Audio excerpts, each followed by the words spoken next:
ബലിതർപ്പണ ചടങ്ങുകൾക്കിടെ ക്ഷേത്രകുളത്തിൽ അകപ്പെട്ട് മുങ്ങിത്താഴുകയായിരുന്ന വയോധികയ്ക്ക് രക്ഷകനായത് ഒരു 16-കാരൻ. ഒറ്റപ്പാലം പാലപ്പുറം വിഷ്ണു ക്ഷേത്രകുളത്തിൽ കഴിഞ്ഞ ദിവസം രാവിലെയാണ് അപകടം നടക്കുന്നത്. പാലപ്പുറം അങ്ങാടിയിലെ 66-കാരിയായ ശാന്തകുമാരിയാണ് പിതൃതർപ്പണ ചടങ്ങുകൾക്കായി വിഷ്ണു ക്ഷേത്രകുളത്തിലെത്തിയത്.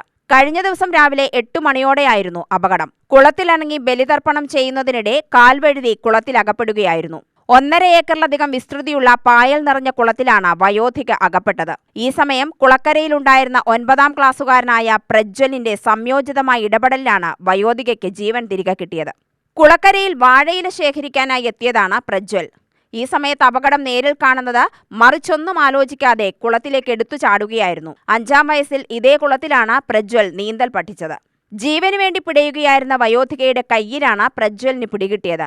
വയോധികയെ ചേർത്ത് പിടിച്ച് കുളക്കരയിലേക്ക് പ്രജ്വൽ നീന്തി. വയോധികയുടെ ജീവൻ രക്ഷിച്ച പ്രജ്വലിനെ ചേർത്ത് പിടിക്കാനും അഭിനന്ദിക്കാനും ജനപ്രതിനിധികൾ ഉൾപ്പെടെ വീട്ടിലെത്തിയിരുന്നു. വെളിയിടാൻ വേണ്ടി ഇത് പിടിച്ചിട്ട് ഇങ്ങനെ മുങ്ങാണ്, താഴത്തേക്ക് ഇറങ്ങാണ്. ഇറങ്ങിയിട്ട് മുങ്ങിയിട്ട് ഇങ്ങനെ ഇടാലോ. അപ്പൊ കാലം അങ്ങോട്ട് പോയതാണ്. എഴുതിയിട്ടിട്ടില്ല. കുളി കഴിഞ്ഞ് ഇവർ കയറ്റിയപ്പനെ പിന്നെ ഞാൻ ഇവിടെ ഇട്ടിട്ട് പോയി.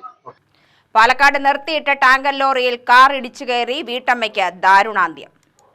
കുഴൽമന്നം വെള്ളപ്പാറയ്ക്ക് സമീപം നിർത്തിയിട്ട ടാങ്കർ ലോറിയിൽ കാർ ഇടിച്ചു കയറി മുണ്ടൂർ സ്വദേശിനിയായ വീട്ടമ്മ മരണപ്പെട്ടു. വേലിക്കാട് സ്വദേശിയായ 63-കാരി സാറാമ്മ ഫിലിപ്പാണ് മരിച്ചത്. കൂടെയുണ്ടായിരുന്ന ഭർത്താവ് ഫിലിപ്പിനെ ഗുരുതരമായ പരിക്കുകളോടെ പാലക്കാട് ജില്ലാ ആശുപത്രിയിൽ പ്രവേശിപ്പിച്ചു. രാവിലെ 11 മണിയോടുകൂടിയാണ് അപകടം നടന്നത്.